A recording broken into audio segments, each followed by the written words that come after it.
இந்த கால நேரத்தில் வந்திருக்கிற அனைவரையும் கர்த்தராகிய இயேசு கிறிஸ்து நாமத்தில் வாழ்த்தி வரவேற்கிறோம். இந்த 9வது மாதத்தின் முதலாவது ஞாயிற்றுக்கிழமை. கடந்த நாட்களில் நம்ம ஜெபித்து வந்தோம். ஒன்றாக கூடி ஆராதிப்பதற்காக ஆண்டவர் அதை ஏற்படுத்தி விட்டிருக்கிறார். அதுக்காக நான் நன்றி செலுத்துவோமாக. தொடர்ந்து நம்ம ஆராதனைக்கு ஆசீர்வாதத்துக்காக ஜெபிப்போமாக. மகா அன்பில் உள்ள ஆண்டவரே, இந்த நேரத்துக்காக நன்றி சொல்கிறோம். ஆண்டவரே, மறுபடியும் ஒரு குடும்பமாக உம்மை ஆராதிக்க, உம்மை தொழுது கொள்ள நீ கொடுத்த அந்த நல்ல தருணத்துக்காக நாங்கள் நன்றி சொல்கிறோம். Thank you for bringing us together before your presence, in your house, in your presence. So we thank you, Lord Jesus. I pray that as we worship you, make that a blessing. Bless everyone, those who are gathering, joining with us from different places, from their respective homes. Bless, Lord Jesus. Thank you for listening our prayers. We praise you. Continuously bless the worship. Speak to us through thy word. In Christ Jesus' name we pray. Amen. Amen. முதலாவது பாடலாக துதித்து பாடிட பாத்திரமே துங்கவன் இயேசுவின் நாமமதே. எல்லாரும் தெரிஞ்ச பாடல், அருமையான பாடல். அந்த பாட்டில் ஒரு அடி சொல்லுது, கடந்த நாட்கள் கண்மணி போல் ஒரு சேதமும் அணுகாமல், ஒரு கஷ்டம், ஒரு கஷ்டத்து வழியாக நம்ம கடந்து வந்திருக்கிறோம். வியாதிகள், நிறைய பிரச்சனைகள், இந்த கொரோனா நாட்கள் எப்போ முடியும்னு எங்கே கொண்டிருந்தோம். ஆனால் அந்த எல்லா சூழ்நிலையிலும் ஆண்டவர் நம்மோடு இருந்தார். போக்கிலும் வருத்திலும் குடும்பத்தாரையும் கொண்டும் நம்ம அனைவரோடும் தள்ளாதபடி, தனியாக தள்ளாதபடி காத்து கொண்டார் அப்படின்ற அந்த பாடலை சேர்ந்து பாடியதுமாக எங்களோட சேர்ந்து நீங்கள் கரண்ட் தட்டி பாடலாம். இல்லை ஜஸ்ட் பாட்டை கரண்ட் தட்ட முடியல, பாட்டு பண்ண கூட பாடலாம். இந்த பாடலை சேர்ந்து பாடிப்போம். துதித்து பாடிட பாத்திரமே.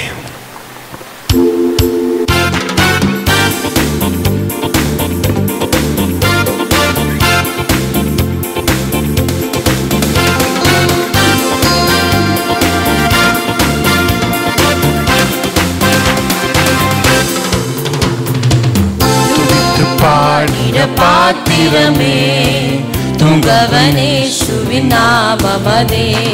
துதிகளின் மத்தியில் வாசம் செய்யும் தூயனே ஸ்தோத்திரிப்போமே.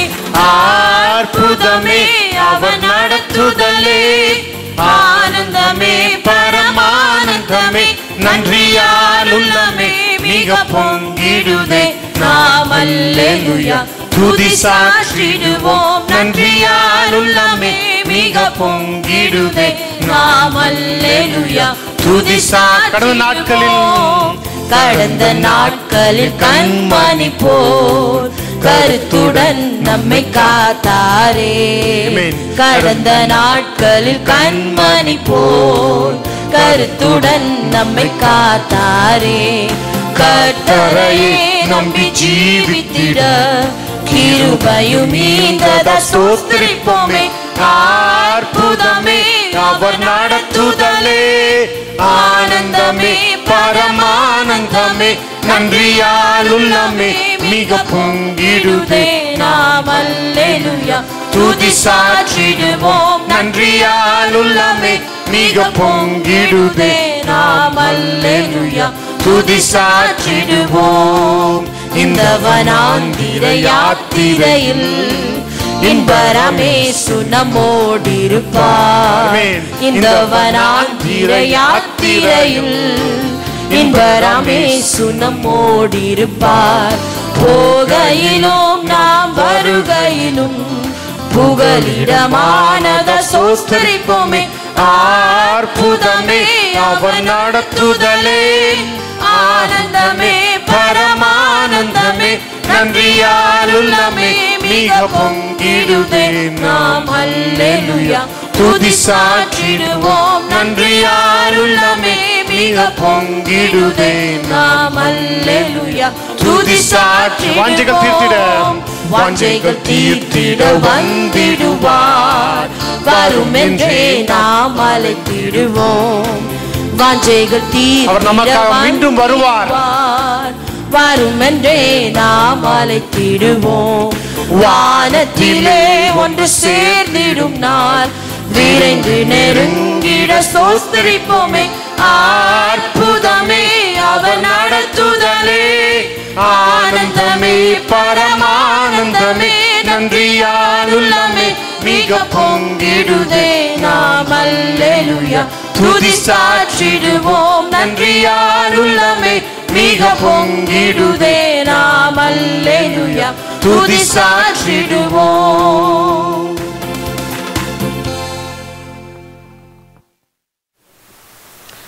நாம் தெரிந்து கொள்ளப்பட்ட வேத வாசிப்பின் பகுதி சங்கீத புஸ்தகம் 100வது சங்கீதம். பூமியின் குடிகளே, எல்லோரும் கர்த்தரை கம்பீரமாய் பாடுங்கள். மகிழ்ச்சியோடு கர்த்தருக்கு ஆராதனை செய்து ஆனந்த சத்தத்தோடு அவர் சந்நிதி முன் வாருங்கள். கர்த்தரே தேவனென்று அறியுங்கள். நாம் அல்ல, அவரே நம்மை உண்டாக்கினார். நாம் அவர் ஜனங்களும் அவர் மேய்ச்சலின் ஆடுகளுமாயிருக்கிறோம். அவர் வாசல்களில் துதியோடும் அவர் பிரகாரங்களில் புகழ்ச்சியோடும் பிரவேசித்து அவரை துதித்து அவருடைய நாமத்தை ஸ்தோத்தரியுங்கள். கர்த்தர் நல்லவர், அவருடைய கிருபை என்றென்றைக்கும், அவருடைய உண்மை தலைமுறை தலைமுறையாகவும் உள்ளது. ஆமென்.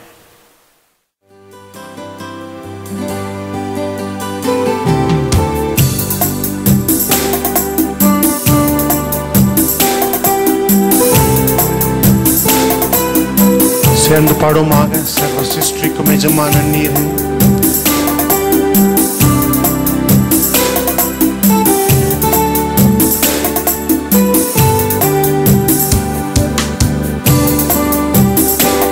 सर्व सृष्टिக்கும் எஜமான நீரே, सर्व सृष्டியை காப்பவர் நீரே.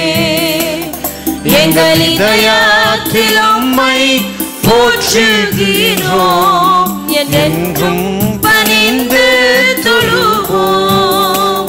सर्व सृष्टिக்கும் எஜமான நீரே, सर्व सृष्टिயை காப்பவர் நீரே.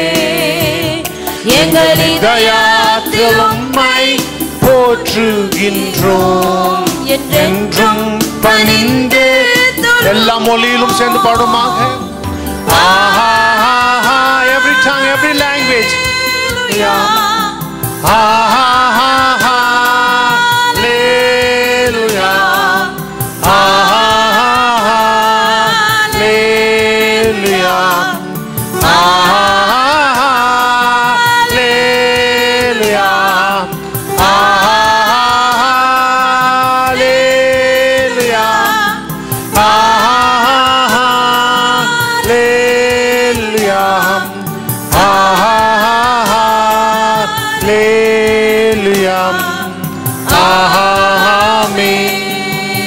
வானம் பூமி ஒழிந்து போனாலும் உம் வார்த்தைகள் என்றும் மாறாதே. இவ்வாழ்க்கை அழிந்து மறைந்து போம், விசுவாசி என்றும் பிழைப்பான். வானம் பூமி ஒழிந்து போனாலும் உம் வார்த்தைகள் என்றும் மாறாதே.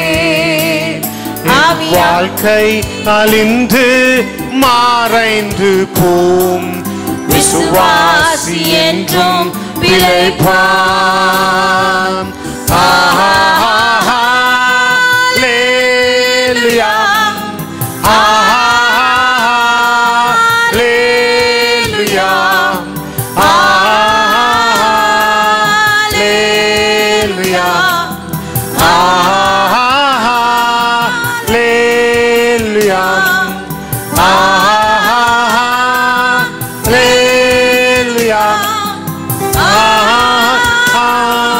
ஹல்லேலூயா, ஹல்லேலூயா. ஆமென். கர்த்தருக்கு ஸ்தோத்திரம். இம்மட்டுமாய் எங்களுடைய ஆராதனை வேலையிலே எங்களோடு கூட இந்த தேவைக்காய் நன்றி. இப்பொழுது கூட நம்முடைய ஆராதனையும் வார்த்தையும் ஆசீர்வாதம் இருப்பதற்கு தலைகளை தாழ்த்தி நாம் ஜெபம் செய்வோம். எங்களை நேசிக்கிற அன்புள்ள பரலோக பிதாவே, உம்மை ஆராதிக்க, உம்மை நோக்கி துதிக்க எங்களுக்கு ஒரு ஓய்வு நாளை கூட கொடுத்த தயவுக்காக நன்றியோடு உம்மை ஸ்தோத்திரம் துதிக்கிறோம் கர்த்தாவே. இம்மட்டுமாய் உம்மை பாட, உம்மை துதிக்க எங்களுக்கு கொடுத்த நல்ல ஸ்லாகியத்துக்காக நன்றி. தொடர்ந்து கூட கர்த்தாவே கேட்க போற செய்திக்காய் இடத்தில் வருகிறோம். கேட்க போற கர்த்தாவே செய்தி ஆசீர்வதிக்கப்படணும். தாசனை உன் திருக்கள் தருகிறோம் கர்த்தாவே. நினைப்பா ஆசீர்வதித்து எங்களுக்கு ஒரு நல்ல ஒரு செய்தியை கிடைக்க நினைப்பா கிருபையா நாங்கள் ஜெபிக்கிறோம். அதுபோல கர்த்தாவே இந்த வாரத்தில் நடக்கிற எல்லா நிகழ்வுகளையும் உன் திருக்கரத்தில் தருகிறோம் கர்த்தாவே. ஒவ்வொன்றையும் எங்களுக்கு ஆசீர்வதியும். இந்த அடைப்பு காலத்திலும் கூட கர்த்தாவே எங்களை இம்மட்டுமாய் வழிநடத்த வருகிற தயவுக்காக நன்றியோடு உம்மை ஸ்தோத்திரம் துதிக்கிறோம் கர்த்தாவே. தொடர்ந்து நிறைய வழிநடத்தும் பெரிய காரியங்களை செய்யும். எங்களோடு கூட இரும். எல்லாவற்றையும் திருக்கரத்தில் தருகிறோம். இயேசு கிறிஸ்துவின் இனிய நாமத்தில் வருகிறோம் ஜீவனுள்ள பிதாவே, ஆமென்.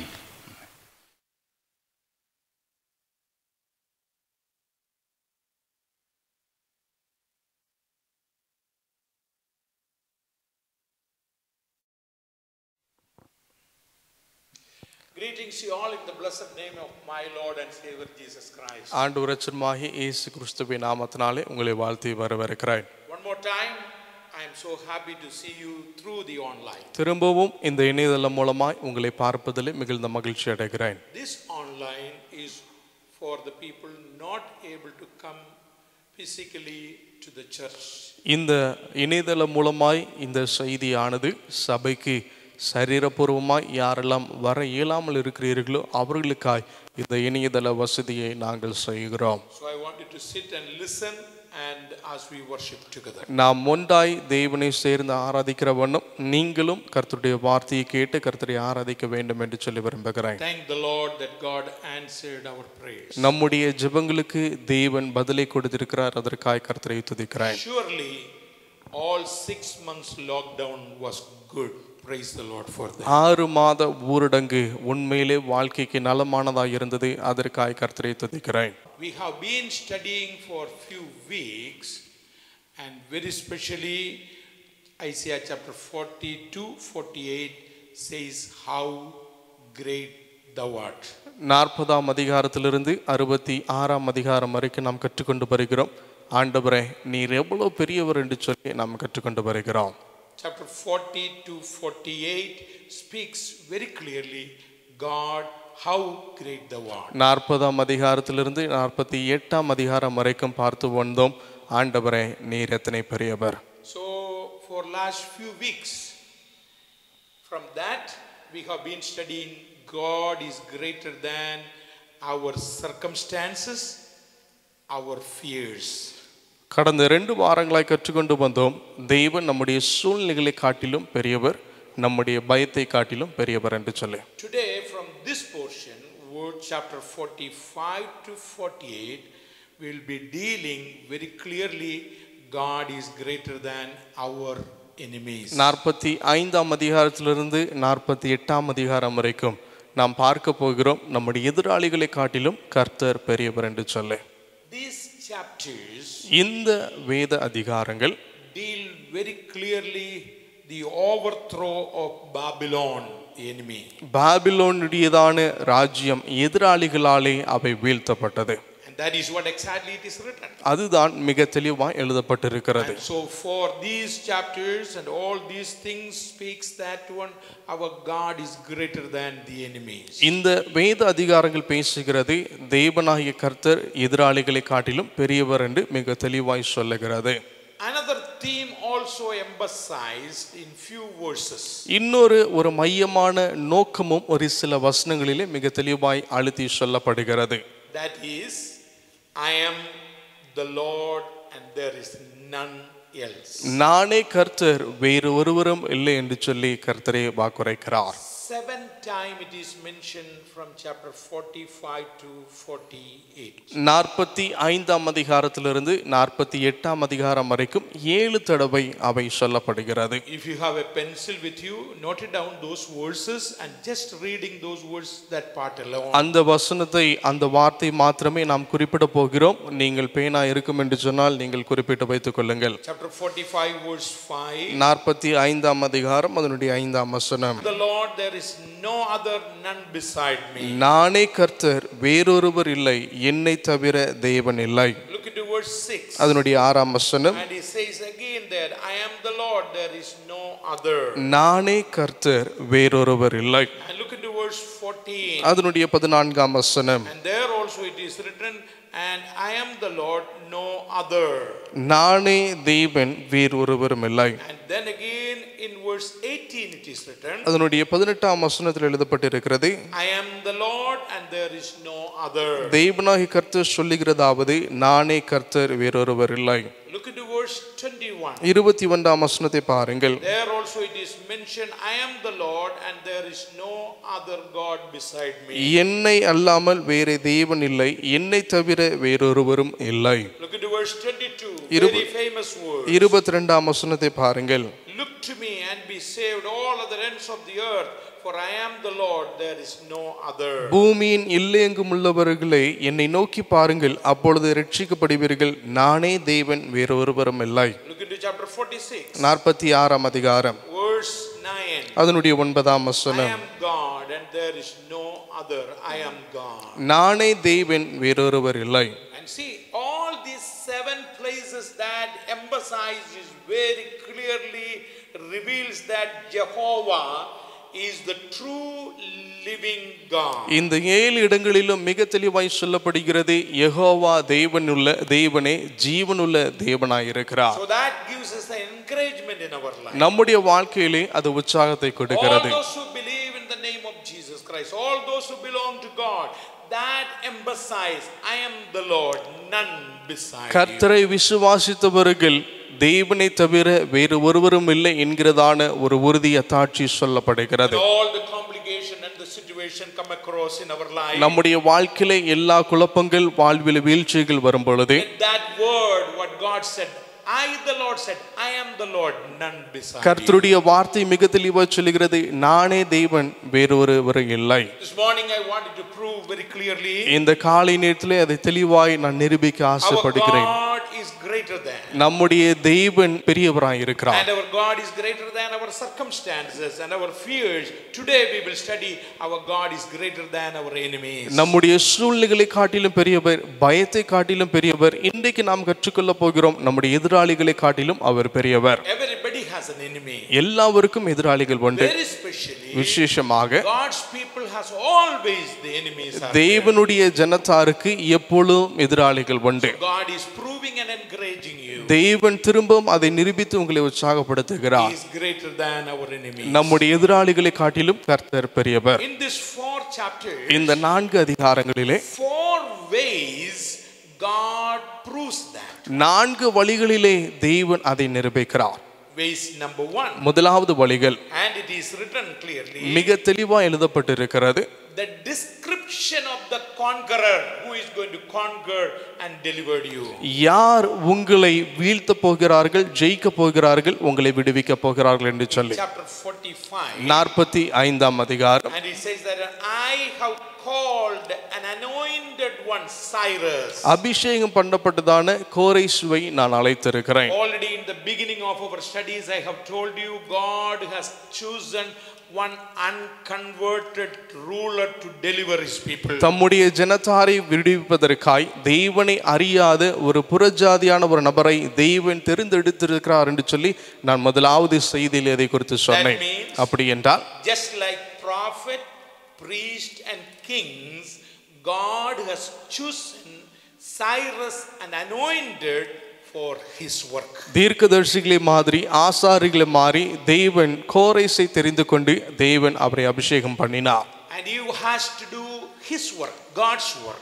அவர் தேவனுடைய காரியத்தை அவர் செய்ய வேண்டும். Perform a special work for the people of Israel. இஸ்ரவேல் ஜனத்தாருக்கு தான் செய்ய வேண்டியதான விசேஷித்த நிகழ்வுகள். To understand that, அதை புரிந்து கொள்வதற்கு in verse 5 அதனுடைய 5ஆம் வசனத்திலே, and verse 4, அதனுடைய 4ஆம் வசனத்திலே both places it is written, 2 இடங்களிலும் அது எழுதப்பட்டிருக்கிறது. for Jacob my servant's sake I have selected you, Cyrus, when thou not known me. நீ என்னை அறிந்து கொள்ளாமல் தெரிந்து கொள்ளாமல் இருக்கும் பொழுதே யாக்கோபின் நிமித்தம் நான் தெரிந்து கொண்டு இஸ்ரவேல் நிமித்தம் நான் உன்னை பெயர் சொல்லி அழைத்து. Verse 5 it says, அதனுடைய 5ஆம் வசனத்தில் I எப்படி am the சொல்லுகிறது? Lord, there is none other.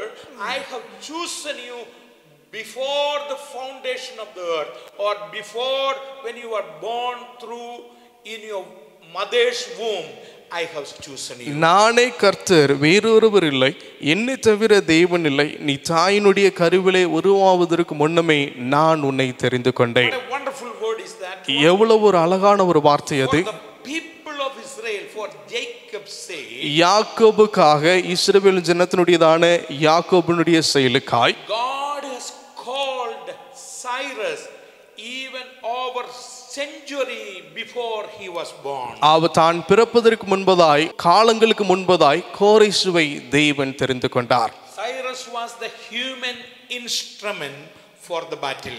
இந்த யுத்தத்திற்கு போர் செய்வதற்காய் கோரேஸ் அவன் ஒரு கருவியாய் தேர்ந்தெடுக்கப்பட்டார். The Lord says, கர்த்தர் வண்ணமாய் சொல்லுகிறார், it was I who is going to give you victory. நானே உனக்கு வெற்றியை அருளப் போகிறேன் என்று சொல்லி கர்த்தர் சொல்லுகிறார். Chapter 45 verse 1 and 2. 45ஆம் அதிகாரம் முதல் 2 வசனங்களை பார்க்கும்போது, Thus says the Lord to his servant and anointed to Cyrus, whose right hand I have held. கர்த்தராகிய நான் அபிஷேகம் பண்ண கோரேசுக்கு முன்பாக ஜாதிகளை கீழ்ப்படுத்தி அவனது வலது கையை பிடித்து கொண்டு, I have hold your right hand, I will open the gates, I will open the doors which is closed before you, and I will go before you. உனக்கு முன்பதாய் அடையப்பட்ட வாசல்கள் அதை நான் திறக்கிறேன், நான் உடைய வலது கரத்தை பிடித்திருக்கிறேன், நான் உனக்கு முன் செல்லுகிறேன். God has to do the same thing for the people of Israel. இதை இஸ்ரவேல் ஜனத்தாருக்கு கர்த்தரை செய்ய வேண்டிய சூழல் இருந்தது. நானே தேவனாய் இருக்கிறேன், None beside thee. எனக்கு வேறொரு தேவன் இல்லை. What an encouraging word is that one. எவ்வளவு உற்சாகப்படுத்துகிற வார்த்தை அது. That proves இது மிக தெளிவாய் நிரூபித்து காண்பிக்கிறது.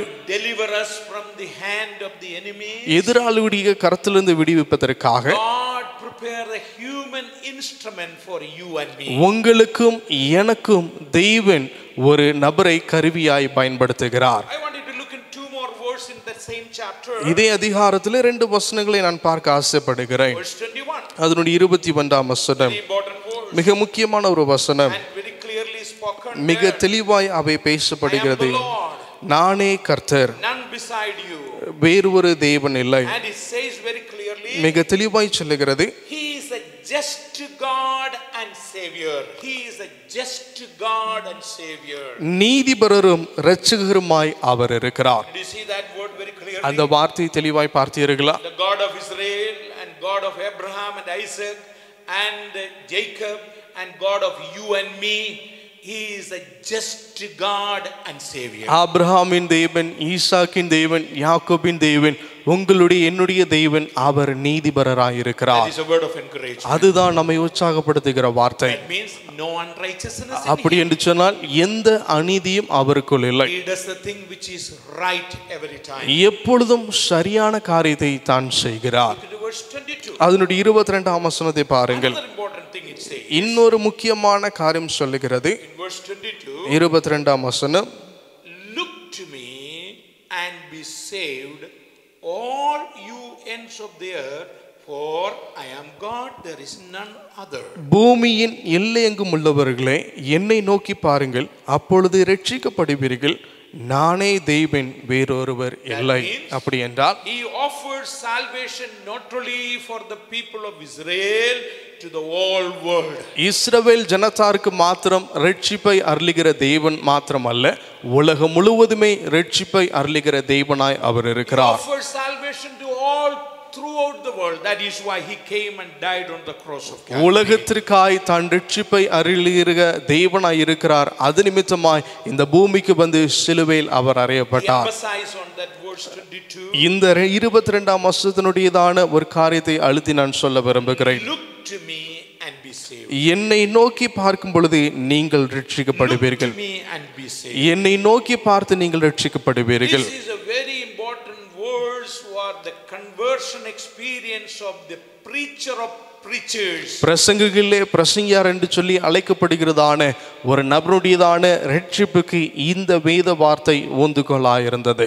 C.H. Spurgeon was known like that. C.H. Spurgeon என்று சொல்லப்படுகிற ஒரு தேவ ஊழியன் அவனமாய் அறியப்படுகிறார். This verse was the basic thing for his salvation. இந்த வசனம் தான் தன்னுடைய ரட்சிப்புக்கு ஒரு அடித்தளமாய் தன்னை காண்பித்ததான ஒரு வேத வசனம். Friends, those who are listening, என்னை கேட்கிற என்னுடைய you நண்பர்களே, and me and the believers, those who have listened me, என்னை கேட்கிற என்னுடைய அன்பு you and விசுவாசிகளே, me were saved by the same way, looking at Jesus. நீங்களும் நானும் இயேசுவை நோக்கி பார்த்தவர்களாய் ரட்சிக்கப்பட்டிருக்கிறோம். And the same thing is for all the mankind, every human being. To the whole world, the gospel door is open and say, look into Jesus and be saved. சுவிசேஷத்தினுடைய வழி எல்லாருக்கும் திறக்கப்பட்டிருக்கிறது. என்னை நோக்கி பாருங்கள், நீங்கள் ரட்சிக்கப்படுவீர்கள். The Acts of the Apostles chapter 4 verse 12 says, அப்போஸ்தலர் நடவடிக்கைகள் புத்தகம் 4ஆம் அதிகாரம் 12ஆம் வசனம் சொல்லுகிறது, there is no other way for salvation only through the name of Jesus. ரட்சிப்பை அருளுவதற்கு வேறு வழி இல்லை, பெற்றுக்கொள்வதற்கு வழி இல்லை, இயேசுவினுடைய நாமத்தை மாத்திரம் தவிர. All those who are listening me right என்னை now, இப்பொழுது கேட்கிற என்னுடைய அன்பு ஜனமே, if you are confused with your life and the future, and look to the Lord and be saved. உங்களுடைய வாழ்க்கையில எதிர்காலத்தை குறித்தும் நீங்கள் கலங்கி தவித்தவர்களாய் இருப்பீர்கள் என்று சொன்னால் கர்த்தரை நோக்கி பாருங்கள், ரட்சிக்கப்படுவீர்கள். His death on the cross of Calvary subdued all the enemy. Kalvari சிலுவையிலே தம்முடைய மரணத்தினுடைய தியாகம் எல்லா எதிராளித்துவத்தையும் கீழ்ப்படுத்தியிருக்கிறது. So his resurrection and after the third day proves that one he is greater than even all the enemies of death, everything, whatever maybe you can calculate. அவருடைய உயிர்த்தெழுதலானது மிக தெளிவாய் நமக்கு சொல்லுகிறது, மரணமாய் இருக்கட்டும் எதுவாய் இருக்கட்டும் எல்லாவற்றையும் ஜெயித்தார் என்று சொல்லி மிக தெளிவாய் சொல்லுகிறது. A victorious God. ஒரு வெற்றியுள்ள தேவனாய் He is greater than our enemies. நம்முடைய எதிராளிகளை காட்டிலும் அவர் பெரியவர். Death is our enemy. மரணம் நம்முடைய எதிரிதான். And he is greater than that. அந்த மரணத்தை காட்டிலும் கர்த்தர் பெரியவர். உலகம் நம்முடைய எதிரிதான். But he is greater than our enemies. ஆனால் உலகத்தில் உள்ளவர்களை காட்டிலும் பெரியவர் நமக்குள்ளே Our இருக்கிறார். physical body is our enemy every நம்முடைய சரீரமானது எப்பொழுதும் நம்முடைய எதிராளியாக time. But he இருக்கிறது. is greater than our enemies. நம்முடைய சரீரத்தினுடைய எதிராளியை காட்டிலும் அவர் பெரியவராய் இருக்கிறார். அப்படி என்றால் When you look unto him, நீங்கள் அவரை நோக்கி you பார்ப்பீர்கள் are என்றால் saved. நீங்கள் When you ரட்சிக்கப்படுகிறீர்கள். look unto him, நீங்கள் அவரை நோக்கி he பார்க்கும் பொழுது gives grace continuously. அவர் தொடர்ந்து கிருபை When அருளுகிறார். you look unto him, நீங்கள் அவரை நோக்கி you பார்க்கும் will போது be able to run the race. உங்களால் தொடர்ந்து ஓடக்கூடிய கிருபையை தேவன் What அருளுகிறார். a comforting words. this எவ்வளவு morning. ஆறுதலான வார்த்தை கர்த்தர் கொடுக்கிறார். God is greater than our enemies. நம்முடைய எதிராளிகளை காட்டிலும் நம் கர்த்தர் பெரியவர். Number one, I have told you the way that how God is greater than our enemies. நம்முடைய வழிகளை காட்டிலும் எதிராளிகளை காட்டிலும் கர்த்தர் பெரியவர் என்று சொல்லி முதலாவது நாம் பார்த்தோம். Way number two. இரண்டாவது வழி குறித்து பார்க்க போகிறோம். In chapter 46 says, 46ஆம் அதிகாரம் சொல்லுகிறது, Babylonian gods could not save them from Cyrus. பாபிலோனுடையதான தேவர்களாலே இந்த கோரேசினுடைய கைகளிலிருந்து தம்முடைய தேசத்தை காப்பாற்ற இயலவில்லை. When you read chapter 46, 46ஆம் அதிகாரத்தை வாசிக்கும் போது let me repeat that word again. அந்த வார்த்தையை திரும்ப சொல்ல ஆசைப்படுகிறேன். Babylonian gods could not save them from Cyrus. பாபிலோனியர்களுடைய தேவர்களாலே கோரேசினுடைய கையிலிருந்து பாபிலோனை காப்பாற்ற இயலவில்லை. In chapter 46, 46ஆம் அதிகாரம் verse 1 and 2, இதனுடைய முதல் 2 வசனங்கள் talking about two Babylonian gods. 2 பாபிலோனிய கடவுள்களை குறித்து தேவர்களை குறித்து அங்கு சொல்லப்படுகிறது. One is Bel. முதலாவது பேலை குறித்து அது சொல்லப்படுகிறது. Bel is Babylonian sun god.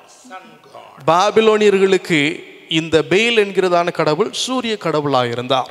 And the next one, அடுத்ததாக Nebo. நேபோ என்று சொல்லி சொல்லப்படுகிற கடவுள். Nebo was his son. நேபோ தன்னுடைய குமாரனாய் இருந்தார். And he is the god of writing and learning. எழுத்தா இருக்கட்டும் கற்றுக்கொள்கிறதா இருக்கட்டும் அதனுடைய கடவுளாய் நேபோ அறியப்பட்டார். This Baal and Nebo could not save them when they were in trouble. அவர்கள் கலக்கத்தில் இருந்த பொழுது சூரிய கடவுளாய் இருக்கட்டும் எழுத்தினுடைய கடவுளாய் இருக்கட்டும் இந்த 2 ஆளும் இந்த பாபிலோனியர்களை காப்பாற்ற இயலவில்லை. They have to carry their God. அவர்களுடைய தேவர்களை அவர்கள் சுமக்க வேண்டியதாகிவிட்டது. There is an encouraging things for us. ஆனா நம்மை உற்சாகப்படுத்துகிற ஒரு காரியம் இங்கு வருகிறது. Verse 3 and 4 அதனுடைய 3-4 வசனங்கள் proves and emphasizes very clearly. இது மிக தெளிவாய் நிரூபித்து காண்பிக்கிற காரியம். Saying that one, our God is greater than our enemies. நம்முடைய எதிராளிகளை காட்டிலும் கர்த்தர் பெரியவர் என்று சொல்லி மிக தெளிவாய் சொல்லுகிறது. 3 and 4 say, அதனுடைய 3-4 வசனங்கள் I want everybody to read that. நீங்கள் யாவரும் அதை வாசிக்க வேண்டும் என்று சொல்லி விரும்புகிறேன். Listen to me, the house of Jacob and all the remnant of the house of Israel who have been upheld by me from birth, and who have been carried from the womb. யாக்கோபின் சந்ததியாரே, இஸ்ரவேலின் சந்ததியில் மீதியாகிய சகல ஜனங்களே, எனக்கு செவி கொடுங்கள். தாயின் வயிற்றில் தோன்றினது முதல் உங்களை ஏந்தி தாயின் கர்ப்பத்தில் உற்பத்தியானது முதல் உங்களை தாங்கினேன். Look at verse 4. அதனுடைய 4ஆம் வசனம். And it says, even to your old age, I am he, even to gray hairs, I will carry you, I have made you, I will bear and I will carry and deliver you. உங்கள் முதிர் வயது வரைக்கும் நான் அப்படி செய்து வந்தேன், இனி மட்டும் நான் உங்களை தாங்குவேன். நான் அப்படி செய்து வந்தேன், இனிமேலும் நான் ஏந்துவேன், சுமப்பேன், தப்புவிப்பேன். Babylonian gods could not carry them, they have to carry Babylonian gods. பாபிலோனியர்களாலே அவர்களாலே தங்களுடைய தேவர்களாலே பாபிலோனை காப்பாற்ற இயலவில்லை. பாபிலோனியர்கள் தங்களுடைய கடவுளை சுமக்கக்கூடியதான ஒரு சூழல் உருவானது. We have a God, ஆனால் நமக்கு ஒரு தேவன் இருக்கிறார். says very clearly, மிக தெளிவாய் சொல்லுகிறது, I carry you. நான் உங்களை சுமக்கிறேன். You know from where? எங்கிருந்து உங்களை சுமக்கிறேன்? What time? எந்த காலத்திலிருந்து? Before you are born. நீங்கள் உங்களுடைய தாயினுடைய கருவில் உருவாவதற்கு முன்னே, And before you were just created. நீங்கள் உருவாக்கப்படுவதற்கு முன்னரே. Not only that, அது மாத்திரமல்ல, not only that beginning, அந்த ஒரு துவக்கம் மாத்திரமல்ல, even the end of the earth. And it says that even the old age, even when your hair is gray. உங்களுடையதான நரைமயிர் முதிர் வயதாண்டலும் நான் உங்களை தாங்குவேன், சுமப்பேன் என்று கர்த்தர் You சொல்லுகிறார். are not able to walk around. உங்களாலே சுதந்திரமாய் நடக்க இயலாமல் இருந்தாலும் He's not going to push you out. அவர் ஒருபோதும் உங்களை தள்ளிவிடப் போவதில்லை. Never forsake you and leave you. அவர் உங்களை ஒருபோதும் தள்ளிவிடுவதில்லை, தனிமையாய் விட்டு விடுவதில்லை. Shepherd. அவர் நல்ல மேய்ப்பனாய் இருக்கிறார். Sheep not able to walk, he carries them on the good shepherd's shoulder and walk. ஒரு ஆடுனாலே நடக்க இயலாமல் இருக்கும்போது அந்த ஆடு மேய்ப்பினுடைய தோளிலே சுமந்து நடக்கிற வண்ணமாய் அவர் உங்களை சுமந்து நடக்கிறவராய் இருக்கிறார். What a great and good shepherd and a great God. எவ்வளவு ஒரு நல்ல மேய்ப்பனாய் சிறந்த ஒரு தேவனை நாம் கொண்டிருக்கிறோம். Psalms 139, 139ஆம் சங்கீதம் 13 to 16. அதனுடைய 13ஆம் வசனத்திலிருந்து 16ஆம் வசனம் வரைக்கும் Very clearly is written. மிக தெளிவாய் சொல்லப்படுகிறது. You were born before, when you were created in your mother's womb, I have made you, carried you. Then he says that one, you are wonderfully made. உன்னுடைய தாயினுடைய கருவிலே உருவாவதற்கு முன்னமே நான் உம்மை சுமந்தேன் என்று சொல்லி கர்த்தர் சொல்லுகிறார்.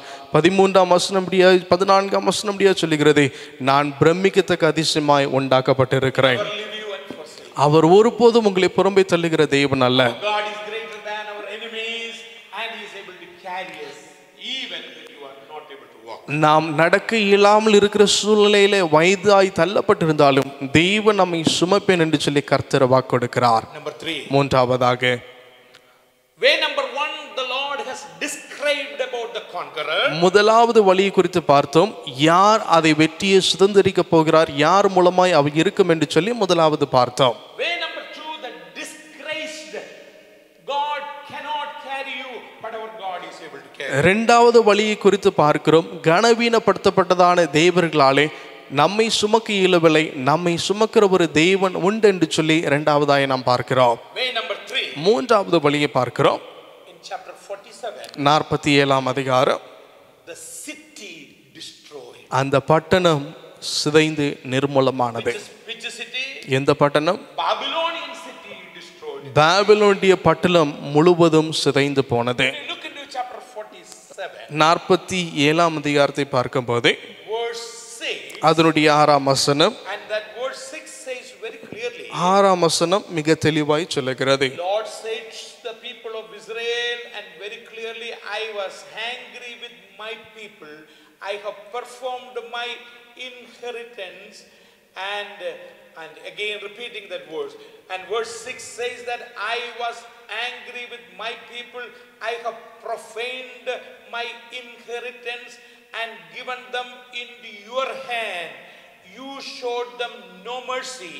on the elderly you had laid heavy yoke upon them.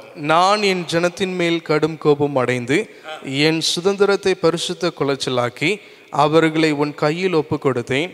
நீ அவர்கள் மேல் இரக்கம் வையாமல் முதிர் வயதுள்ளவர்கள் மேல் உன் நுகத்தை மகா பாரமாக்கி. Lord says to Babylon, கர்த்தர் பாபிலோனை பார்த்து இப்படியே சொல்லுகிறார், angry with my people because they did not obey me and they committed sin. என் ஜனத்தின் மேல் நான் கோபம் அடைந்தேன். ஏன் என்று சொன்னால் எனக்கு அவர்கள் கீழ்ப்படியவில்லை, அவர்கள் பாவம் I செய்தார்கள். have given them in your hand. நான் அவர்களை உங்களுடைய கரத்திலே ஒப்பு கொடுத்தேன். But you did not show any mercy. ஆனால் நீங்கள் எந்த இரக்கத்தையும் காண்பிக்கவில்லை. You have given double burden to them. நீங்கள் அவர்கள் மேல் பாரத்தை அதிகமாய் சுமத்தினீர்கள். Then you said in verse 7, அதற்கப்புறம் 7ஆம் வசனத்தில் இப்படியே சொல்லப்படுகிறது. important verse, மிக முக்கியமான வசனம், very important verse. மிக முக்கியமான வசனம். Verse 7, அதனுடைய 7ஆம் வசனம், you said, I shall be the lady forever.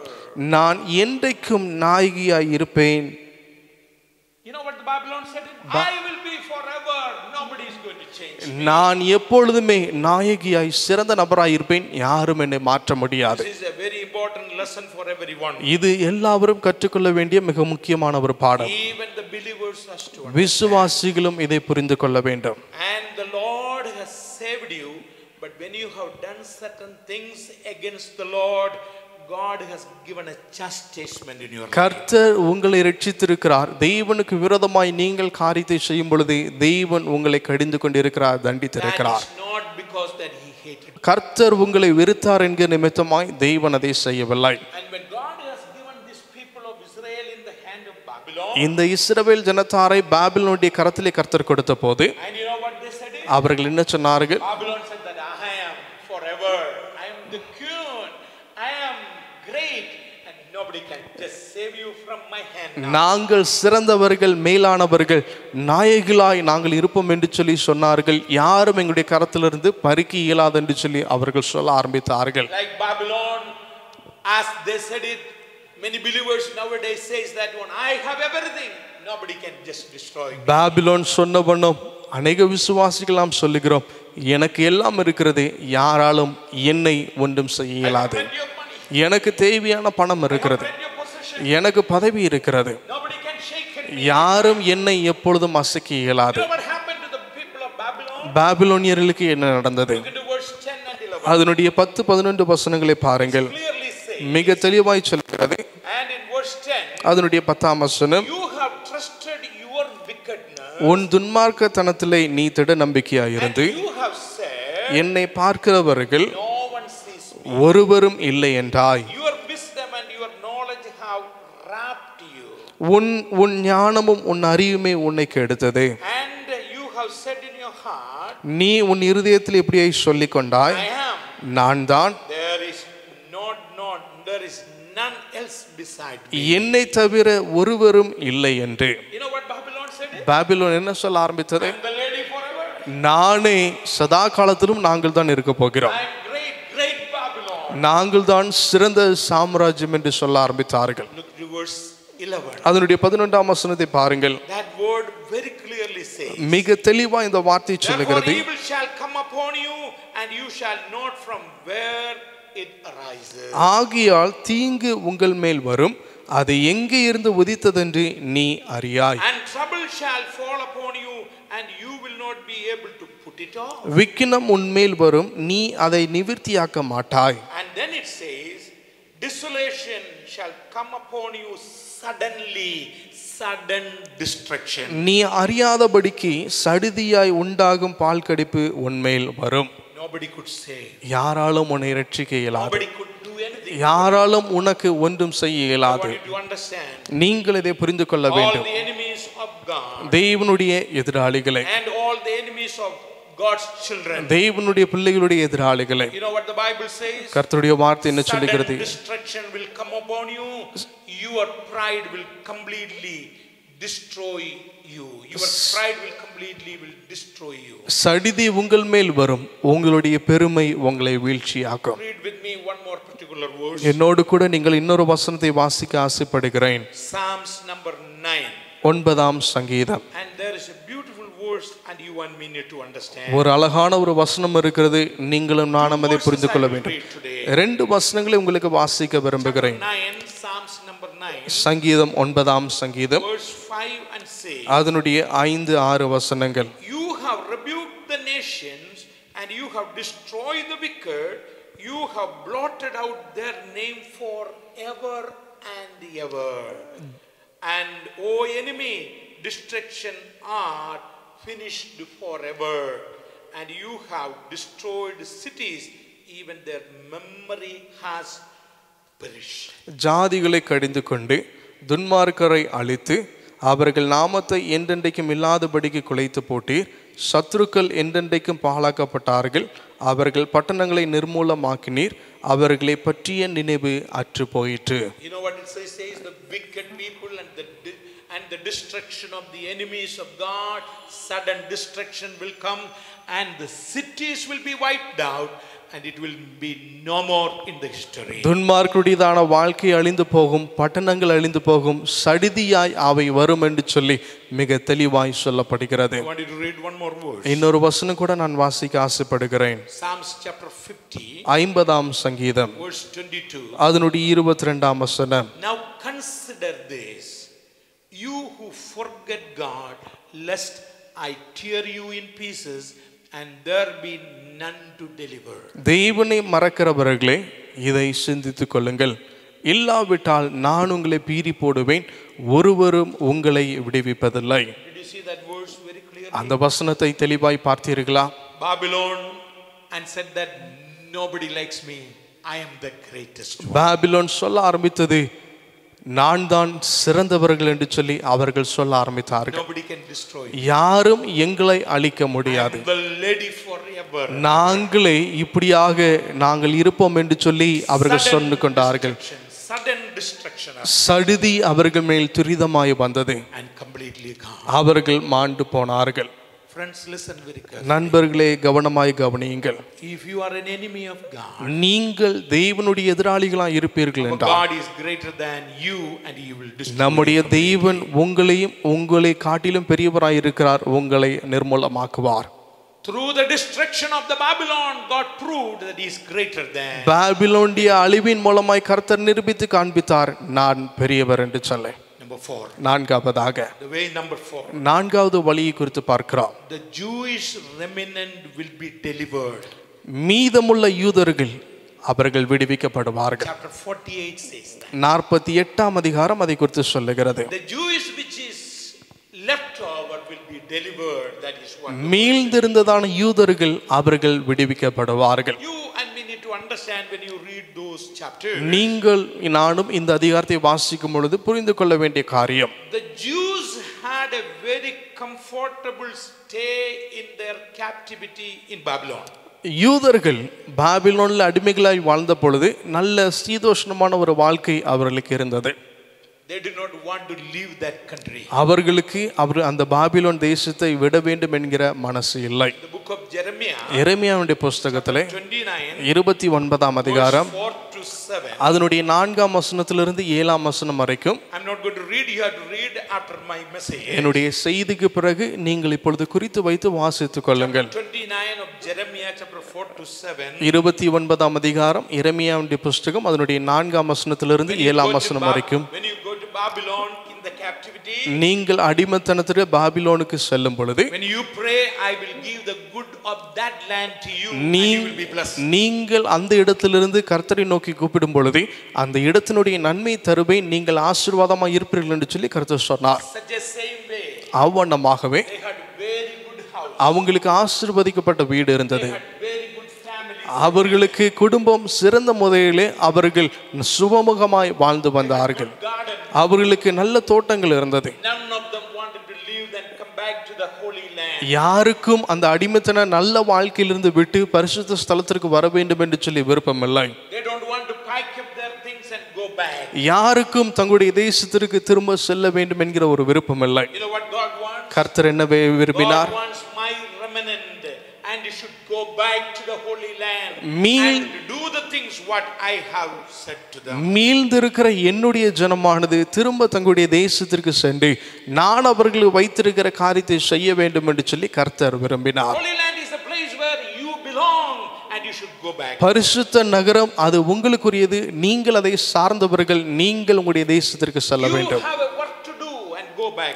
நீங்கள் செய்ய வேண்டிய கிரியை இருக்கிறது, நீங்கள் திரும்பி செல்ல வேண்டும். You know, my dear believers, என்னுடைய விசுவாசிகளே, you need to understand this fact. நீங்களும் நானும் இந்த சத்தியத்தை புரிந்து கொள்ள வேண்டும். You are well settled. நீங்கள் எல்லாவற்றிலும் சுமூகமாய் நேர்த்தியாய் இருக்கும் பொழுது This land is not our own. நீங்கள் புரிந்து கொள்ள வேண்டும், இந்த தேசம் நம்முடைய தேசம் This அல்ல, world is not our own. இந்த உலகம் நம்முடைய வீடு அல்ல, We have a place to go. நமக்கு செல்லக்கூடிய ஒரு இடம் You இருக்கிறது. know what these people of Israel have done? இந்த இஸ்ரவேல் ஜனத்தார் என்ன They செய்தார்கள்? said that one, we are your special people. They called us people of God and Israel, people of God. நாங்கள் விசிஷ்டவர்கள், இஸ்ரவேல் ஜனத்தார் என்று சொல்லி அவர்கள் சொல்ல ஆரம்பித்தார்கள். Into verse 48. அதனுடைய 48ஆம் வசனம், 48ஆம் அதிகாரம். Oh, hear this house of Jacob, you are called by the name of Israel and have come forth from well springs of Judah, whose you are by the name of the Lord, make mention of God of Israel, but not in truth and in righteousness. அதனுடைய முதல் வசனம், இஸ்ரவேல் என்னும் பெயர் பெற்று யூதாவின் நீரூற்றிலிருந்து சுரந்தவர்களும் கர்த்தருடைய நாமத்தில் ஆணையிட்டு உண்மையும் நீதியும் இல்லாமல் இஸ்ரவேலின் தேவனை யாக்கோபின் வம்சத்தாரை கேளுங்கள். And it is written very clearly, you called and you said that one, oh, I belong to the Lord, but it was not from sincere, it was not from truth and righteousness. That is what the Bible. நாங்கள் கர்த்தருடையவர்கள் என்று சொல்லி நீங்கள் சொல்லியிருந்தாலும் அவை உண்மையாய் இருக்கவில்லை, சத்தியமாய் இருக்கவில்லை, நீதியாய் இருக்கவில்லை என்று சொல்லி கர்த்தருடைய வார்த்தை சொல்லுகிறது. You said from your lips, but your heart was far. நீங்கள் உங்களுடைய நாவினாலும் உதடினாலும் சொன்னீர்கள், உங்களுடைய இருதயமோ என்னை விட்டு தூரமாய் இருந்தது. So this land is not your land. You have to go back to your own land. இந்த தேசம் உங்களுடைய தேசம் அல்ல, நீங்கள் உங்களுடைய தேசத்திற்கு திரும்பி செல்ல You know வேண்டும். what the Lord said it? கர்த்தர் என்ன சொன்னார்? Look into verse 20. That is emphasized. அதனுடைய 20ஆம் வசனத்தை பாருங்கள். Go forth from Babylon, flee from the Chaldean. பாபிலோனிலிருந்து புறப்படுங்கள், கல்தேரை விட்டு ஓடி வாருங்கள். Did you see that word? அந்த வார்த்தையை பார்த்தீர்களா? You're not supposed to be there. Go back to your. நீங்கள் பாபிலோனில் இருக்கக்கூடிய நபர்கள் அல்ல, நீங்கள் அதை விட்டு ஓடி உங்களுடைய தேசத்திற்கு செல்ல வேண்டும். Book of Jeremiah says. எரேமியாவுடைய புஸ்தகத்திலே சொல்லுகிறது. And 3 places he said. 3 இடங்களிலே மிக தெளிவாய் சொல்லப்படுகிறது. Go back. நீங்கள் திரும்பி செல்லுங்கள், நீங்கள் திரும்பி செல்லுங்கள். And even book of Revelation says. வெளிப்படுத்தின புஸ்தகம் அதை குறித்து சொல்லுகிறது. Jeremiah chapter 50 verse 8 says. எரேமியாவுடைய புஸ்தகம் 50ஆம் அதிகாரம் 8ஆம் வசனம் சொல்லுகிறது. And Jeremiah chapter 51 verse 6 and 45 says. 51ஆம் அதிகாரம் 6ஆம் வசனமும் 5ஆம் வசனமும். And all these places in the Jeremiah says. இந்த எல்லா காரியங்களும் எரேமியாவுடைய புஸ்தகத்திலே சொல்லப்படுகிறது. The same way in the book of Revelation it is. அதே மாதிரி வெளிப்படுத்தின புஸ்தகத்திலும் சொல்லப்படுகிறது. Only that word I will read book from Revelation. வெளிப்படுத்தின புஸ்தகத்திலிருந்து மாத்திரம் வாசிக்க ஆசைப்படுகிறேன். Chapter 18 அதனுடைய 18ஆம் அதிகாரம், and verse 4. அதனுடைய 4ஆம் வசனம். Revelation chapter 18 verse 4. வெளிப்படுத்தின புஸ்தகம் 18ஆம் அதிகாரம், அதனுடைய 4ஆம் And I வசனம். heard another voice from heaven saying, come out of her, my people, and lest you share in your sins, lest you receive of her plagues. பின்பு வேறொரு சத்தம் வானத்திலிருந்து உண்டாக கேட்டேன்.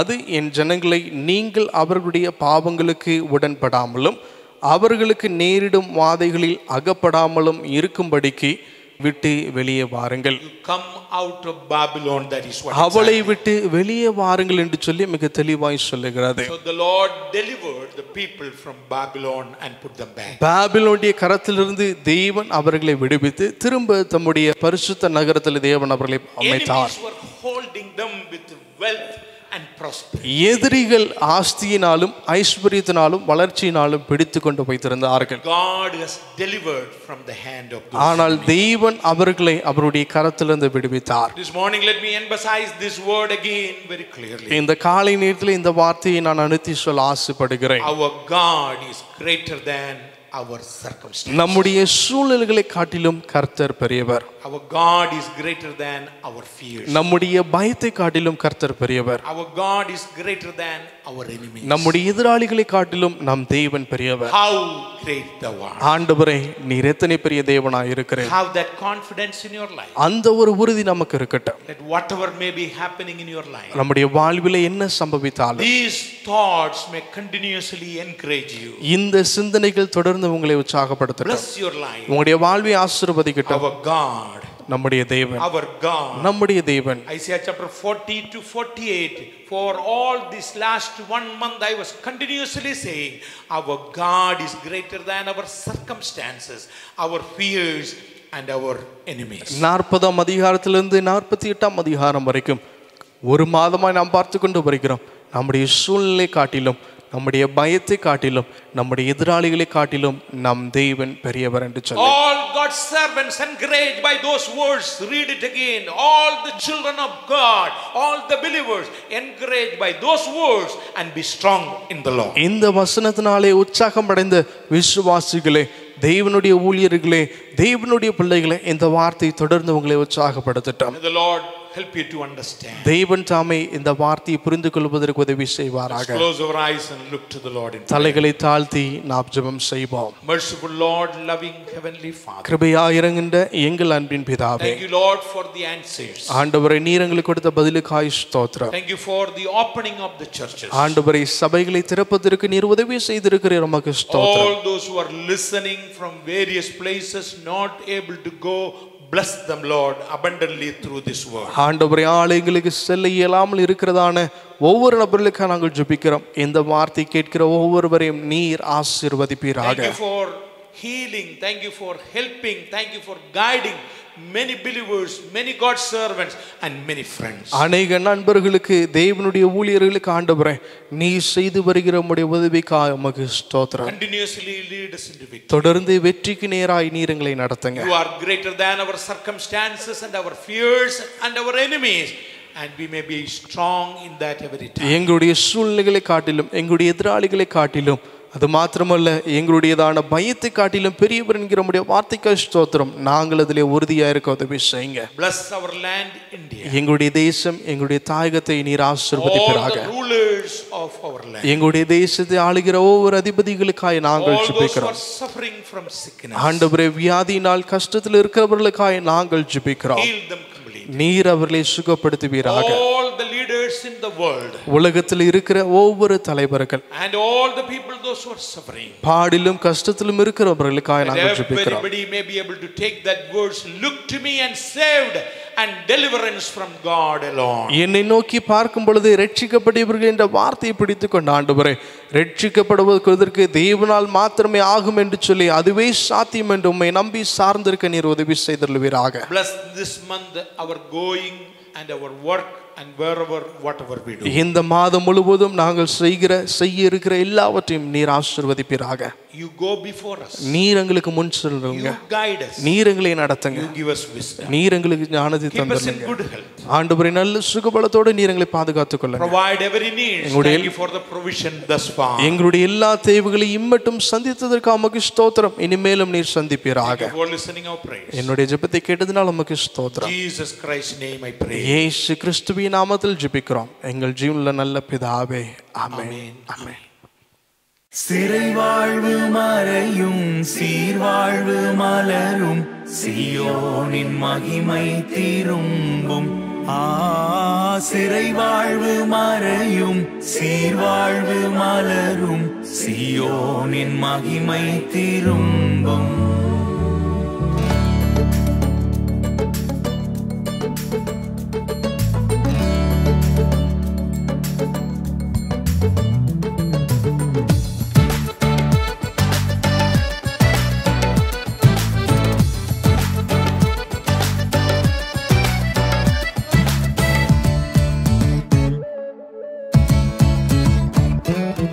ஆனந்த துதி ஒலி கேட்கும், ஆடல் பாடல் சத்தமும் தொனிக்கும். ஆகாய விண்மீனாய் ஆபர்ஜனம் பெருகும், ஆண்டவர் வாக்கு பலிக்கும்.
சத்தமும்